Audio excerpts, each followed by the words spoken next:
Hello everyone, બધાનું સ્વાગત છે આપણા એક નવા વિડીયોમાં. તો આજે હું તમને બતાવવાનો છું આપણા ઘરે કશું નવી વસ્તુ થઈ છે. તો જો મિત્રો, આપણું પેલું ઘર છે અને આપણે અહીંયા લાઈન દબાવી છે પાણીની, કારણ કે ઉનાળાના સમયમાં ઘરની આગળવાળા બોરનું પાણી ખતમ થઈ જાય છે. તેથી 2 મહિના આપણને ખૂબ જ મુશ્કેલી પડે છે. તેથી આપણે એ વસ્તુ કરી છે.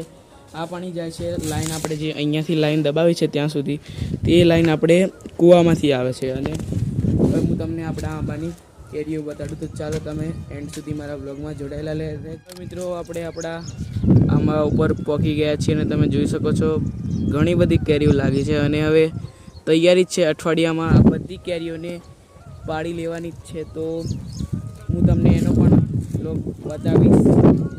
જો બને ત્યાં સુધી આપણે તેનો બ્લોગ બનાવીશું. અને હાલ મારા જોડે એટલો બધો ટાઈમ નથી કે હું આખા દિવસનો લોંગ બ્લોગ શૂટ કરી શકું. તેથી હું આવા શોર્ટ બ્લોગ વોઇસ ઓવર વગરના હું બનાવી રહ્યો છું. અને તમને લાગતું હશે કશું અલગ મારા વાળમાં, કારણ કે આજે આપણે હેર કટ કરાવ્યા છે અને ખૂબ ટૂંકા વાળ રખાવ્યા છે એમને. તો તમને દરરોજ કરતાં ઘણું અલગ લાગતું હશે આજે.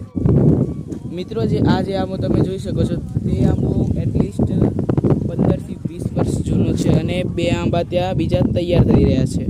અને એક આંબો આપણે ત્યાં પેલું તમને કોચ દેખાતો હશે મારી આંગળી જોડે, હા બસ તે આપણો બીજો આંબો છે. તો મતલબ 4 આંબા આપણા ટોટલ ઘરના છે. અને 2 આંબામાં જોરદાર કેરીઓ થાય છે અને ખાવાની પણ મજા આવે છે.